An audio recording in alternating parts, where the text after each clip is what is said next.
3년간의 고등학교 생활을 돌아보며 얼마나 열심히 살았는가 총정리하는 시간, 졸업식.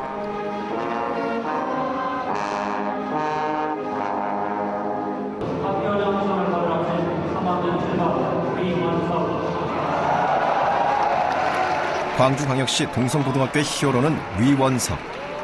그가 상장과 큰 박수를 받은 것은 뛰어난 공부 실력 때문이다.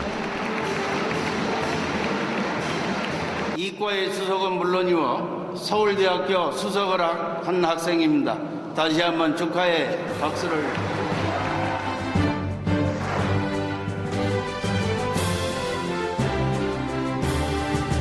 이렇게 말하면 좀 그렇지만 7시간은 잤을 것 같은데요. 열심히 안 하는 것 같은데 자기 스스로는 굉장히 하는. 그러니까 서서 걸어 다니면서도 굉장히 머릿속으로 많이 정리를 한다라고 이야기를 하더라고요. 내가 지 방에 들어가면 촥 덮는단 말이죠. 그러면 상식적으로 그게 무슨 만화책이거나 예? 뭐 야동이거나 그래야 될 거 아니에요. 근데 가서 야 뭐야 보면은 뭐 공업수학 이런 거 풀고 있다가 들키죠. 위원석. 그는 과연 어떻게 공부했을까?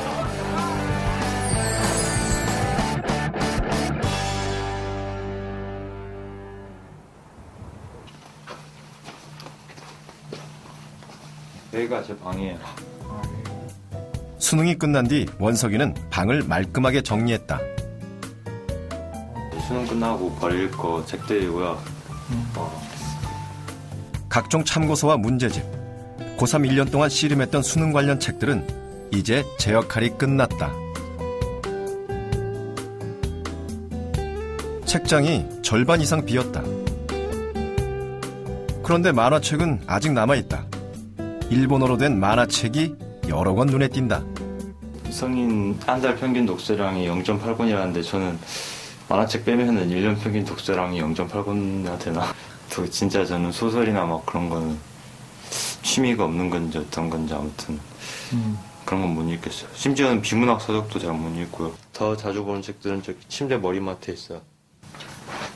이거. 머리맡에 두고 매일 보는 책. 이제 오해하실지도 모르는데 이건 설정이 아니에요. 핸드북 사이즈는 아니고. 그건 다름 아닌 일본어로 된 수학책이다. 점심을 먹고 나자 공부를 해야 한다며 책상 앞에 앉았다.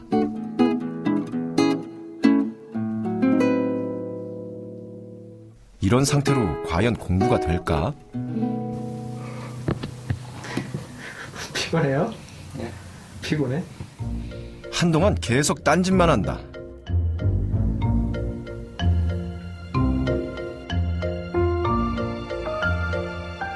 책에 눈을 맞추고 문제를 풀기 시작한 건 5분이 지난 뒤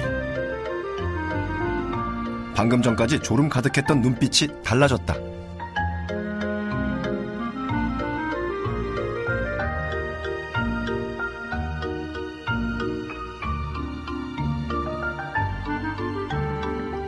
물리책을 보며 공식을 유도해보는 중이다. 순간에 실제의 궤도 C의 한 점에서 그거에 대응하는 가상적인 궤도 C 바에 위에 한 점에 결과를 유도할 수 있는데 원석이는 유창한 일본어 실력으로 일본 대학 교재를 공부한다. 할 수 있을지 모르겠는데, 그러니까 복소수 이제 복소 해석한 책이고요. 이건 이제 물리역학 연습이에요. 물리. 수학과 물리를 좋아하다 보니 일본 대학 진학을 꿈꾸게 됐고 일본어 또한 그래서 공부하게 됐다. 이공계 쪽에 관심을 가지면서 그냥 자연스럽게 알아보게 된 거죠. 위원석은 일반 고등학교를 다니면서 2009학년도 일본 도쿄대 물리학과에 합격했다. 더욱이 700명이 겨룬 국비장학생 선발고사에서 수석을 했다.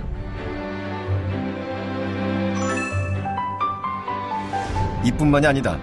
서울대 정시 모집에서 당당히 의예과 수석을 차지했다. 준비를 했는데 이제 저는 하나라도 붙어야겠다라는 생각으로 했었어요. 아, 그래요? 처음에. 주변 사람들이 좀 물어보기도 했었거든요. 어디로 갈 거냐고, 둘 다 붙으면. 근데 저는 그때마다 뭐 둘 다 붙을 리가 없다 막 그런 식으로 해가지고 그렇게 진지하게 생각을 안 해봤었어요. 그때. 원석의 실력은 어느 정도일까? 우리는 수학 문제 하나를 준비했다. 먼저 동성고등학교 2학년 학생들에게 이 문제를 제시했다.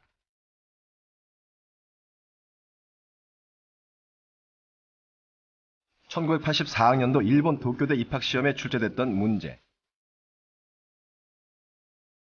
공간 도형에 대해 얼마나 알고 있는지 테스트하는 내용이다.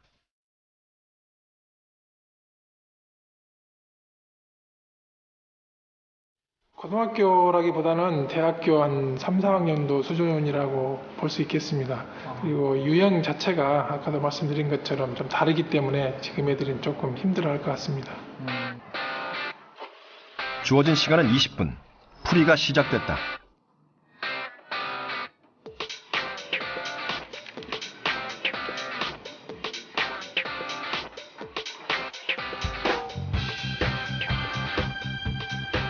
좀 풀긴 했는데 정답인지 모르겠어요. 그러니까 유형이요. 저희가 수능 그런 유형이 아니라 좀 그런 쪽인 것 같아요. 수능 유형이 아니라.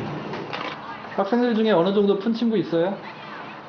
단 한 명도 정답을 찾지 못했다. 원석이에게 똑같은 문제를 제시했다. 풀이 방법을 찾아내는데 걸린 시간은 고작 2분. 이 변환의 핵이 어차피 1차원이 있으니까 속박 조건을 2개를 만들어주면은 이제 그 상이 1차원이 되거든요. 정답에 도달하기 위한 경로를 찾아낸 뒤엔 곧바로 풀이에 돌입.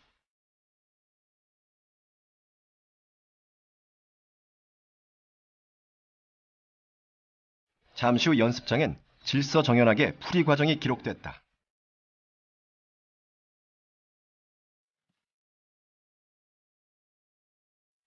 정확하게 답을 찾아냈다. 자신감이 중요한 것 같아요, 저는. 자신감. 이제 문제를 볼 때 자기가 풀 수 있다라고 생각하고 덤비는 거랑 아예 공부 풀겠다라고 생각하고 덤비는 거랑 확실히 차이가 나거든요.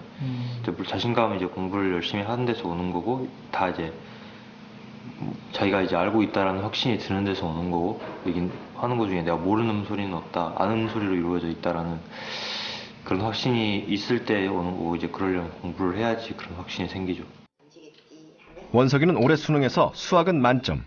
전체 4개를 틀렸을 뿐이다. 너는 네가 왜 공부를 잘한다고 생각하냐? 네 스스로. 네가 공부 잘한다, 이상하다. 네가 왜 운이 좋았던 거. 아, 겸손한 거 말고 그거 말고 두 번째로는. 아니 그러니까 하고 내가 노력을 안 해도 그 자리까지 올라갈 수 있는 뭐였다고는 절대 생각 안 하거든.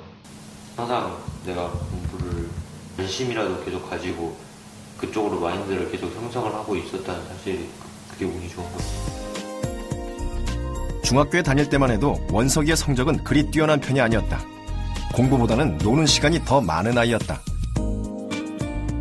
그 공부 성적이 뭐 형편없이 나오고 그러니까 실질이 그때는 좀 뭐라고 했죠.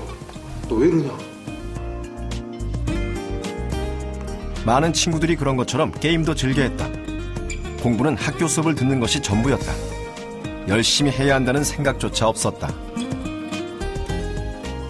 중학교 3학년 때 어쨌든 좀 공부를 열심히 했던 것 같아요. 그때는 갑자기 아이가 아침에 6시 학교를 등교를 하더라고요. 또 뭐 하러 가냐면 공부 좀 하려고 그러는데 저는 사실 믿기지가 않았죠. 그래서 엄마한테 저 혹시 PC방 가는 거 아니에요? 그랬을 정도로. 중학교 3학년 2학기. 원석이는 갑자기 오전 6시에 학교에 가기 시작했다. 교문이 닫혀 있으면 담을 넘기도 했다. 제가 제 스스로를 생각해 볼 때 진짜 의지도 없고 매일매일 무기력하게 막 그렇게 하는 대로 살고 뭐 공부고 뭐고 하지도 않고 그래가지고 어느 날 생각해 보니까 제 자신이 무지 막 한심하고 좀 슬픈 거예요. 이제 그래가지고 이제 공부까지는 아니더라도 일단 부지런해져 보자라는 생각으로 일단 아침에 6시쯤 이제 일어나가지고 학교를 갔었거든요. 아침 일찍 등교하기 시작한 그때 원석이에겐 어떤 변화가 일어났을까?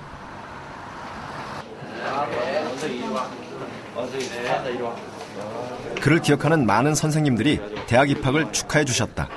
잘했네. 아주 열심히 했네. 중학교 때도 아주 열심히 하던데 아주 여기에서 힘없이 하는구나. 선생님들은 원석이의 성적이 크게 올랐다고 한다. 도대체 얼마나 달라졌는지 확인해 봤다. 특히 이제 2학기 때 성적이 갑자기 이제 이렇게 많이 올랐지. 3학년 1학기 국어의 경우 전교 51등.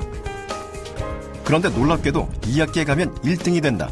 갑자기 오르는 경우는 드문 일입니다. 예, 대부분이 1등을 하더라도 2등과 아주 근소한 점수 차로 1, 2등을 했습니다만은 위원석이처럼 2등과도 상당한 격차를 두고 1등을 한다고 하는 것은 드문 일입니다. 예. 학교에 일찍 오면 다 그렇게 성적이 오르는 걸까? 어디가? 사실 처음부터 공부가 잘 된 건 아니었다.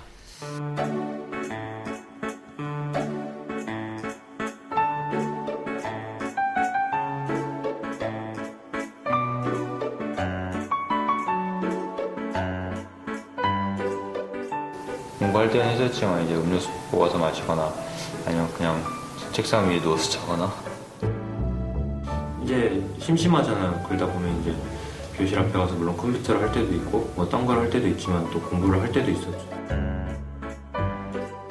깨우지도 않았는데 6시 되니까 일어나서요. 이제 자고 있으면 와서 밥 달라고 그럴 때도 있고 어쩔 때는 혼자 챙겨 먹고 가고 없어요. 엄마 갈게요. 그리고 나가보면 없어요, 애가. 제가 아침에 뭘 하나 그랬죠. 근데 처음 한 며칠 그러다 말겠지 그랬었어요. 근데 정말로 매일 그러는 거예요. 처음엔 무엇을 해야 할지 몰라 방황했지만 매일 거르지 않고 일찍 나오다 보니 책이 손에 잡혔다. 불과 2달 만에 원석이는 완전히 공부에 빠져들었다.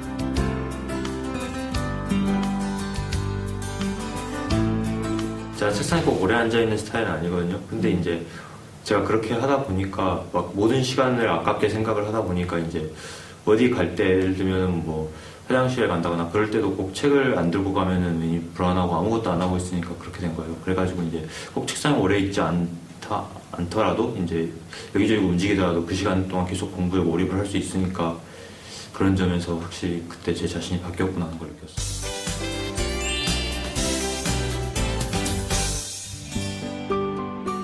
공부에 관심을 갖고 수업에 열중하다 보니 모르는 부분이 분명하게 보였다. 그건 1, 2학년 때 놓친 부분들이었다.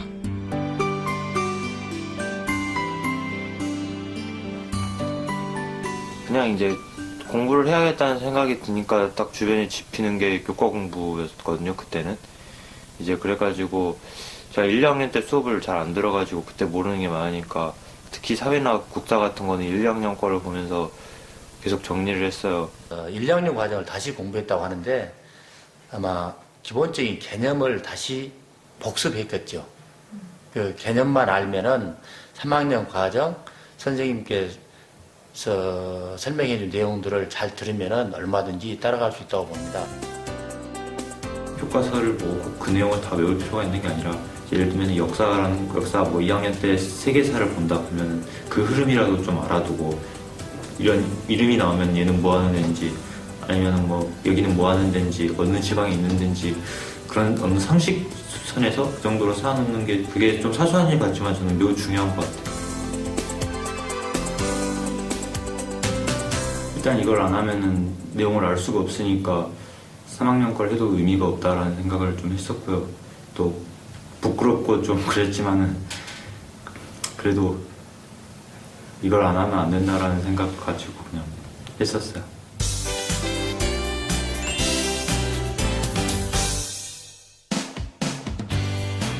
(6개월) 뒤 고등학교에 진학한 위원석의 성적은 일취월장. 전국 0.01% 최상위권에 진입해 있었다. 3학년 처음 올라와서 모의고사를 봤는데 굉장히 잘 봤습니다. 450점 만점 시험에 448점을 맞았거든요. 고3 첫 번째 모의고사. 광주 지역 1등이었다. 이제 국어에서 언어 영역에서 한 문제를 틀렸겠습니다. 근데 그 언어 영역 한 문제 때문에 또 평소에 언어가 부족하다라고 하는 생각을 해왔던 학생이기에 언어를 좀 준비 좀 해라라고 이야기를 했는데 하고 있습니다라고 이야기를 하더라고요. 그러니까 나중에 알아보니까 한 문제집을 10권 정도를 사서 10권 정도 산 것을 불과 한 2주 정도에 다 풀었다라는 이야기를 하더라고요. 그만큼 뭔가에 한번 빠지면 굉장히 깊이 빠지고 열정을 다하는 그런 모습이 원석이를 있게 하지 않았나 생각합니다. 외워야 할 것은 외우고 개념 파악도 끝난 원석이가 부족한 1%를 메우기 위해 택한 방법은 최대한 많은 문제를 풀어보는 것.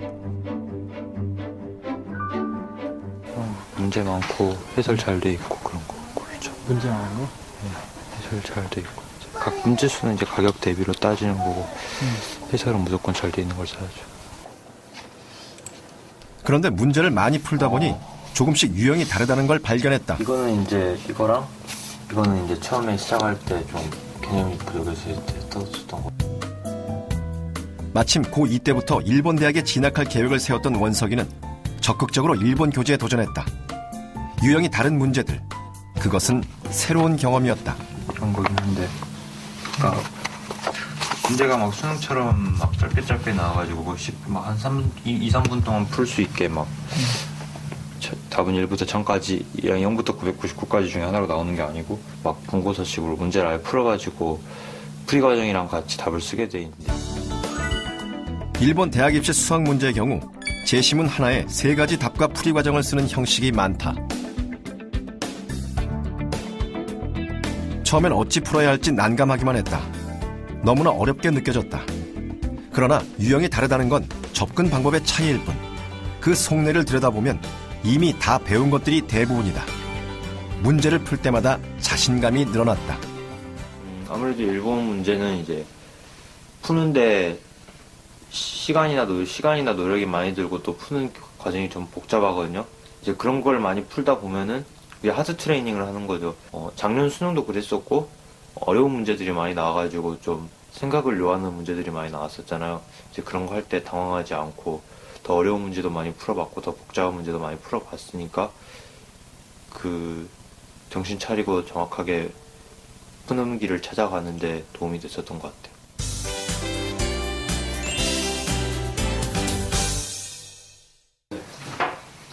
요즘 원석이를 가장 부러워하는 사람은 동생 위원우. 6의 약수가 1, 2, 3이잖아. 열심히 공부를 해도 형만큼 성적이 나오지 않는다. 하루 24시간 주어진 시간은 똑같은데 무슨 차이가 있는 걸까? 제가 볼 땐 공부를 뭐 이렇게 이만큼 뭔가 열심히 하지만 서울대 수사갈 정도로 공부를 하지 않기 때문에 솔직히 나오는 결과를 보면 불공평하거나 그렇게 생각할 때도 있지만 확실히 형은 남들이 오랫동안 할 양을 집중해서 단계에 끝내니까 그런 게 가능하지 않나. 원석이는 매일 하루 공부 분량을 정한다. 이제 하루에 이만큼을 풀겠다. 또 그래가지고 이거 공부를 한 날엔 또 그 다음에 이만큼을 풀고 이만큼을 풀고. 이때 중요한 것은 자신이 소화할 수 있는 양을 적당히 조절하는 것. 계획을 꼼꼼히 세울 필요는 없고 이제 그래봤자 너무 꼼꼼히 세우면 피곤해지고 막 또 융통성이 없어져가지고 막 다 통째로 막 흔들리고 하니까 사실 계획을 막 그렇게 꼼꼼하게 세울 것까지는 없는 것 같아요. 여기가 책상인데요. 네, 아버지가 공부하라고 사주시긴 했는데 공부는 저기 주로 학교 갔다 오면 침대에 누워서 하죠. 들어가지고 했죠. 이렇게 내 깔고 이렇게. 아니 이렇게 하면 보통 집중력이 잘 안 된다고 사람들이 막 그러는데. 이것이 학교에서 돌아온 뒤 원석이의 공부 자세다. 좀 있죠. 대부분 그런 공부를 집에서 이런 식으로 해요? 팔이 아프면 이렇게 놀았을 때. 팔이 아프면 보통 2분에서 3분 단위로 자세를 바꾼다. 학교에서 충분히 책상에서 하고 있고 이제 막 피곤하고 체력도 고갈되고 그러니까 집에 가서까지 책상에 앉아가지고 공부할 여력은 없고 그냥. 억지로 책상 앞에 앉아있는 것보다 집중력을 높일 수 있다면 침대라도 상관없다고 판단했다. 제가 사실 이제 제일 신경을 쓴 부분이 자기 관리인데요. 뭐 매일 밤 12시에 자가지고 7시에 일어나는 식으로 7시간씩 충분히 자면서 그런 수면 시간 관리나 또 아니면은 매일 밥을 일정한 시간에 먹고 또 아침밥은 꼭 먹는 그런 식사 관리나 또 너무 컴퓨터나 막 다른 행동을 너무 많이 해가지고 신체 리듬을 깨는 그런 행동 관리 같은 거를 계속 꾸준히 그 3학년 동안 열심히 해가지고 그러면서 제 몸의 컨디션을 버리지 않고 계속 좋은 컨디션으로 유지하는 그런 거에 신경을 많이 썼던 게 진짜 제가 뭐 시험 볼 때 전에 특히 그랬고 또 공부도 계속 그렇게 좋은 컨디션으로 한 게 진짜 많이 도움이 된 것 같아요. 마음이 즐거우면 능률은 배가 된다. 원석이는 가장 편하고 재미있게 공부하는 방법을 찾았다.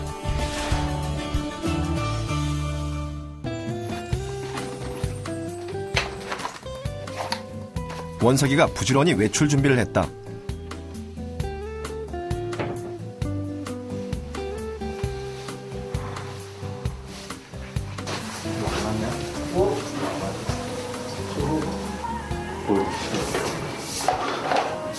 샀던 거야? 뭐, 옛날에. 댓글 꼬고 그냥. 네. 너무 큰 거 같아. 동생의 말 한마디에 옷을 갈아입고 만다. 신경 많이 쓰네요. 네? 응? 아니야.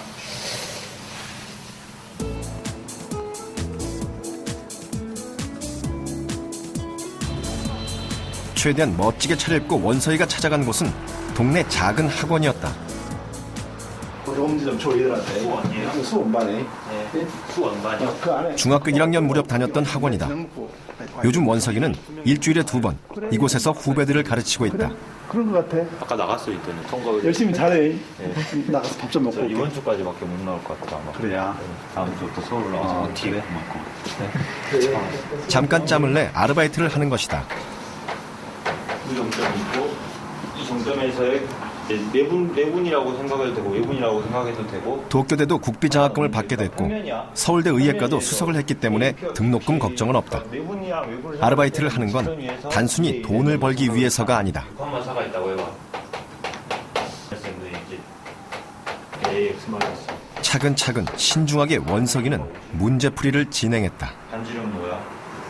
선생님 돼보니까 어때요? 아이들 가르치니까 어때요? 긴장되는데.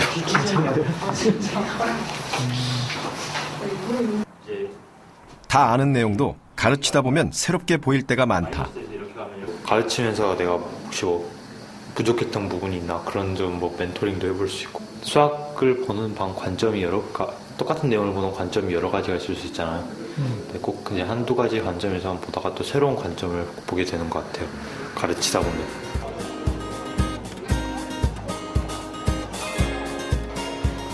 대학 입시를 준비할 때는 한 문제라도 더 풀고 보다 많이 외우기 위해 노력했다. 하지만 요즘은 한 가지라도 깊이 있게 알아야 된다는 걸 깨닫는다. 공부에 대해 더 욕심이 생긴다.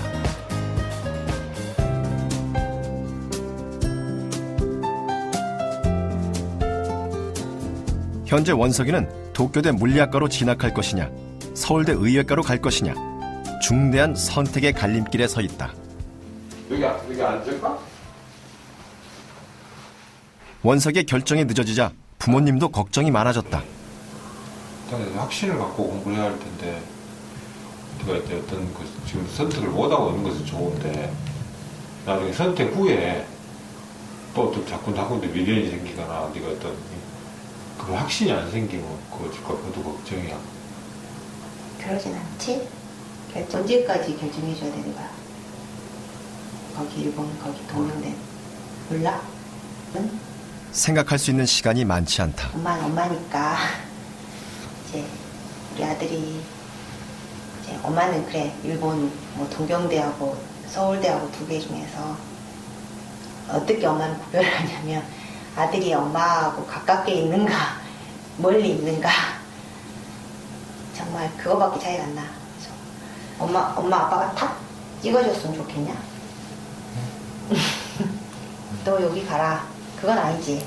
네가 결정하고 싶지. 어떤 기준으로 결정해야 후회가 없을까?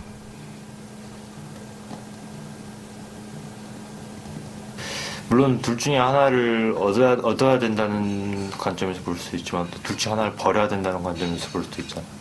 아예 다른 삶이잖아. 막 하나는 외국에 나가가지고 막 그 살다가 평생 외국에 살게 될 수도 있고 진짜 막 180도 달라질 거라는 건 아는데 어떤 선택을 하느냐에 따라서 그러니까 더 결정이 안 돼요. 고등학교 3년 동안 원석이가 지치지 않고 굴곡 없이 공부할 수 있었던 것은 스스로 선택한 것이었기 때문이다. 이 책이 뭐 서울대 가면 필요 없는 거 아닌가요? 필요 없겠죠.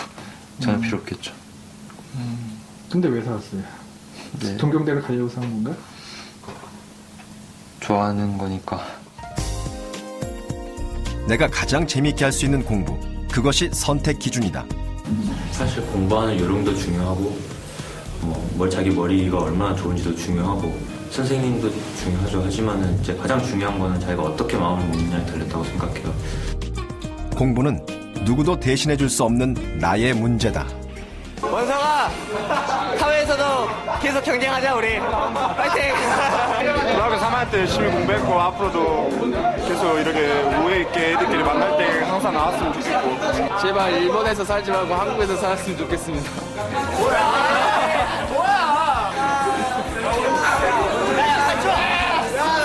제가 뭐 앞으로 무슨 일을 하고 어떤 직업을 가지던 간에 제 분야에서 최고가 되고